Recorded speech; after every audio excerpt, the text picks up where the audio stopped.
Hürmetli vatandaş, bugünkü leksiyelerimizi başlaymış. Leksiyede size gadiyoruz Washington'dan sözdeyimiz. Bugünkü İslağış günü 25. yıl. 7. ayının 21. günü hafta Düşenbe vatandaş. Bugünkü vaziyetimiz sözlesek bir acayip bir işte. Bir kişi digidek hazır. Ukrayna'da uruş kılıvatkan Rusiyaga Ukrayna birinci meydan yaki birinci uruş meydanı bulup atalsa 19. günüdün başlap aytkanda bir kişi digidek hazır Cenubi Rusiya. Mesela Kavkaz ve Taşkırı Kavkaz Katarlık raylarda Azerbaycan, Dağıstan, Ermeniya yani bir devletini koşkanda 4 devlet birlikinde okşaş vaxt aldı bilen Ermeniya bilen Azerbaycan Rusiyaga karşı uruş ilan kıldı vatandaş. Bu acayip bir kısmet. Yaki vaziyetinin özgürüşünü etkanda acayip bir kısmet. Şundaklı bir haber de Azerbaycan Ukrayna'ya 10.000 kişilik harbiy koşan yardımga evet Rusiyaga karşı urushni meydan kırdı ve meydanda Rusiyaga karşı urush kıldı.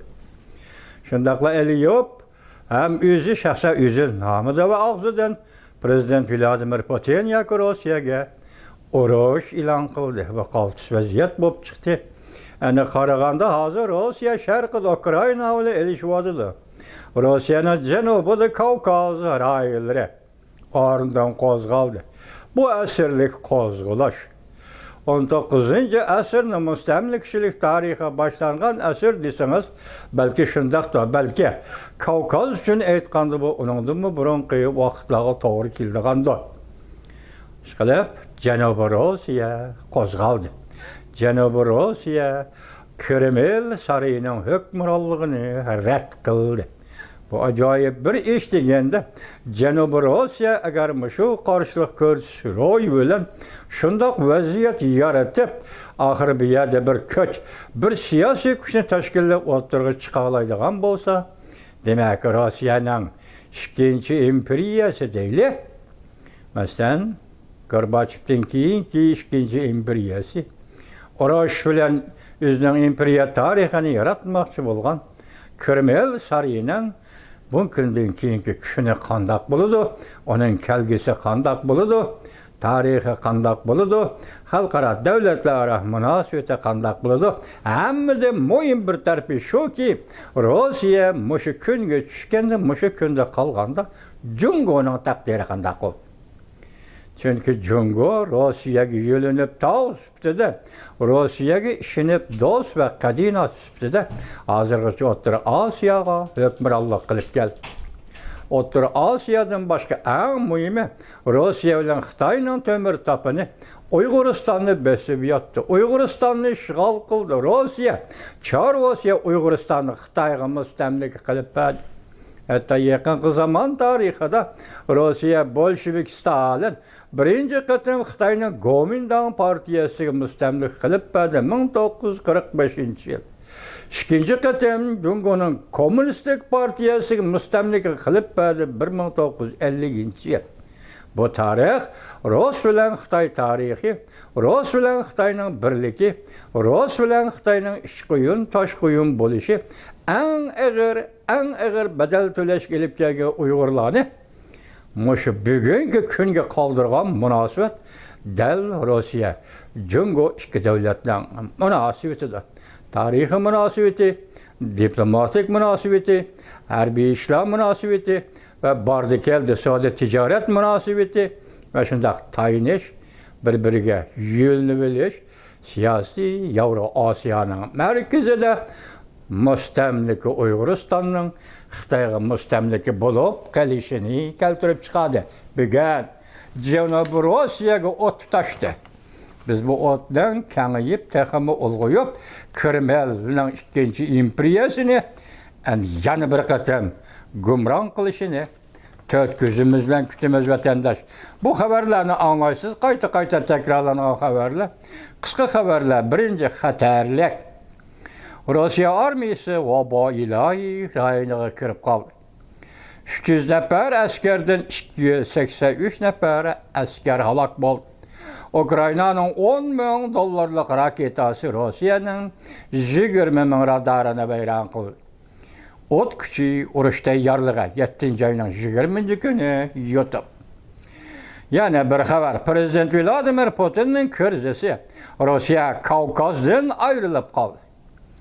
Prezident Vladimir Putin'in krizisi Rusya Kavkaz'dan ayrılıp kaldı. Ot küçü ve adalet 7. ayının 20. günü yutub vatandaş. Yani bir haber, Krimiye tügeçti. Rusya'nın işki kısmından yaman haberler kilişki başladı. Vladimir Putin hiç kaçan oylap bakmagan idi. Yeni soğuk münasebetle vuruşu işhanesi doğru bitti. 7. ayının 20. günü yutub vatandaş. Yani bir haber.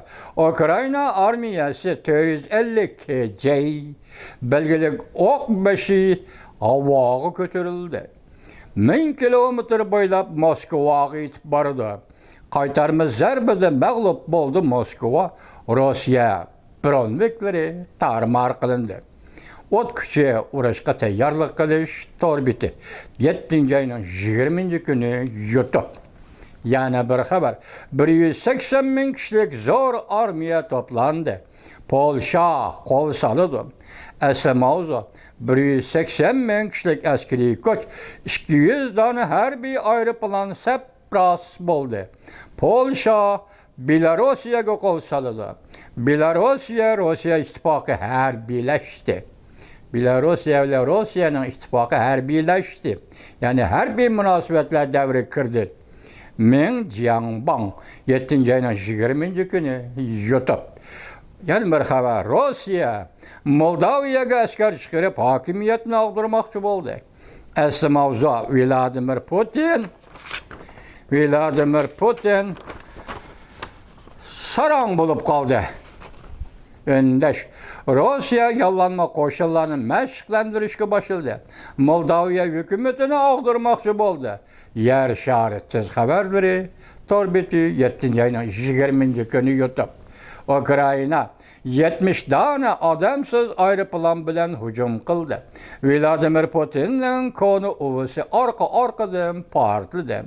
Rusya'nın 5 yürüyüşlük 100 milyon dollarlık radarı topu düvüsüge aylandı. Ot küçü bilen tayyorlik qilish to'g'ri bitdi. 7. ayının 20. günü yutub. Ukrayna tunji qatim parashyut qo'shinlarni havodan tashladi. Canlı Nazari 7. ayının 20. günü yutub. Yana bir haber. Vladimir Putin prezident urush patqiga patdi. Oxirgi nafsila kelib qoldi. Burunqi ittifoqdosh jamhuriyatlar orqa-orqadan o'rnidan turdi. Angliya, Germaniya, betaraf davlat Shveysariyani harbiy qurol bilan ta'minladi. Jungo Salmin Torbiti 7. ayının 20. günü yutub vatandaş. Yani bir haber. Kreml sarayı umumyüzlük krizisga patdi. Moskva şehir merkezinde arka-arkadan partlash yuz berdi. Yalqin axborot liniyasi Torbiti 7. ayının 20. günü yutub vatandaş. Yani bir haber. 4 davlat Rossiyaga urush e'lon qildi. Boshda aytdik. Vladimir Putin kechalab askar yo'tkadi. Fursatdan foydalanib Ukrayna Rusya'nın 6 tarmoq ateritini tarmar qildi. O't kuchi bilan tayyorlik qilish. Torbiti 7. ayının 21. günü yutub. Yani bir haber vatandaş. Azerbaycan, Ermeniya Rusya'ga urush e'lon qildi. Yer shari tez xabarlari 7. ayının 20. günü yutub. Yani bir haber. Rusya armiyası arqsab türmege aylandı.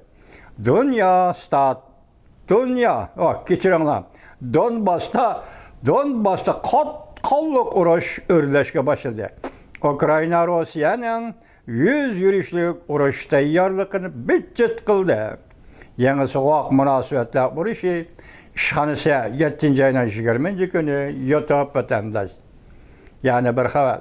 Kreml sarayı dank etib qoldi. Qozog'iston prezidenti Ozarbayjonga munosabatlik prezident Vladimir Putinga ogohlantirish berdi.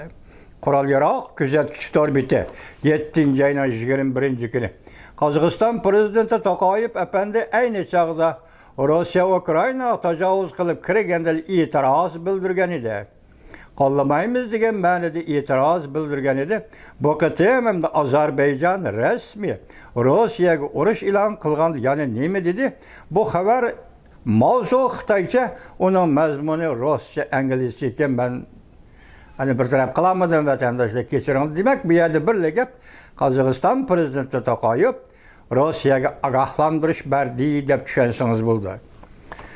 Janubning Sahara gazeti yana bir xabar. Munda xabar qildi. Prezident Donald Trump bilan Xi Jinping 10-11 oy oralig'ida Osiyo Tinch okean iqtisod munbiri yig'inida ko'rishdi. Umid sohili 7-ayning 21-kuni yotib. Yana bir xabar. Ozarbayjon prezidenti Rossiyaga urush e'lon qildi. Asli mavzu Tashqi Kavkaz yo'q. Tashqi Kavkaz quruq iskilatiga o't tutashdi. Ozarbayjon Rossiyani xalqaro sudga arz qildi. Prezident Vladimir Putin g'azablandi. Yer shari tez xabarlari torbiti 7-ayning 21-kuni YouTube. Yana bir xabar.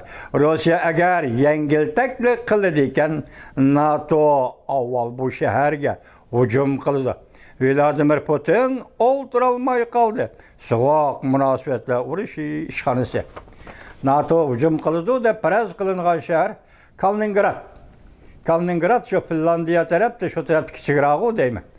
Shu taraf kichikroq shahri Rossiyaning, agar Rossiya Federatsiyasi ötet deydigan bo'lsa, NATO birinchi bo'lib bu shaharga hujum qildi degan xabar keldi bu vatandosh. Yana bir xabar. Rossiya yana parchalanishga duch keldi. Xeyunshan 7-ayning 21-kuni yutib. Yana bir xabar. Moskva zo'r ko'lamda odamsiz aeroplan hujumiga uchradi. Aeroplan stansiyalari qalayma-qallashib ketdi. Yo'lovchilar parakanda. Mavzuda xabar 7-ayning 21-kuni Vanvi torbetida e'lon qilindi. Rossiya matbuotlarida naql keltirilib bunday ko'rsatildi. Ukraina odamsiz aeroplanning Moskvaga zo'r ko'lamda hujum qilishi 21-kuni Rossiya Moskva aeroportini patparaq qilib etdi. Yana bir xabar vatandoshim. Agar prezident Donald Trump va prezident Vladimir Putin 9-oyda o'xshash bir vaqtda Jungoni ziyorat qiladigan bo'lsa, ularning ko'rishishni chetga qoqilib bo'lmaydi. Mavzuda xabar 7-ayning 21-kuni Vanvi torbetida e'lon qilindi. Xabar mundaq boshlandi. Reuters xabar qilib, mundaq ko'rsatdi.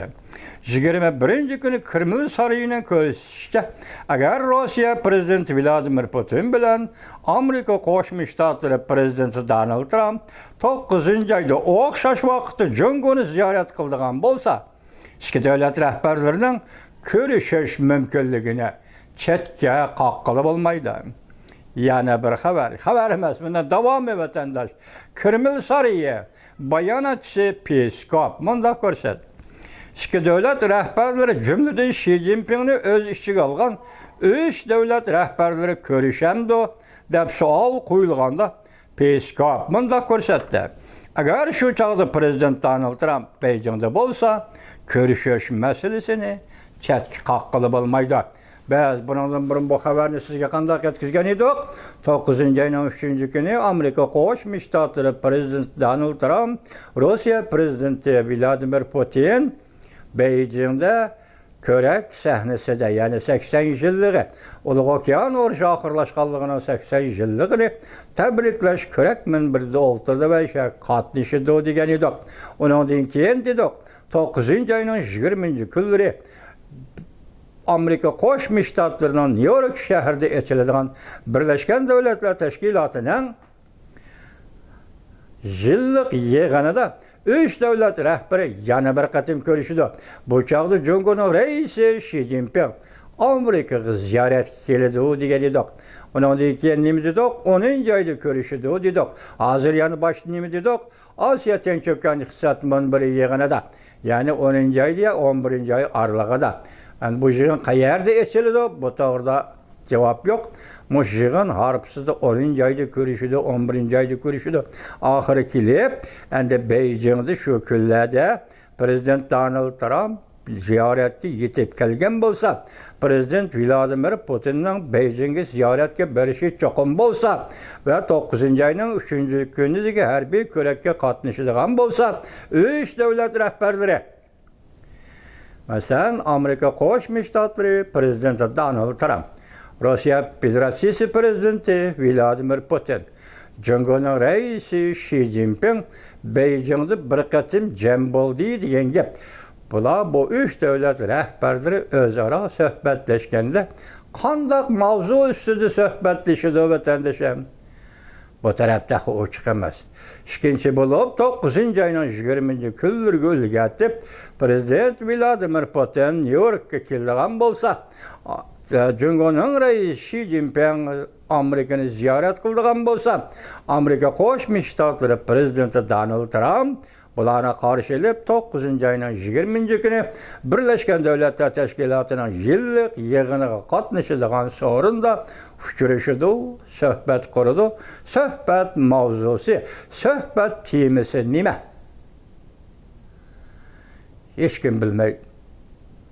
Vaqti kelganda bundan xabardor bo'lamiz, hurmatli vatandosh.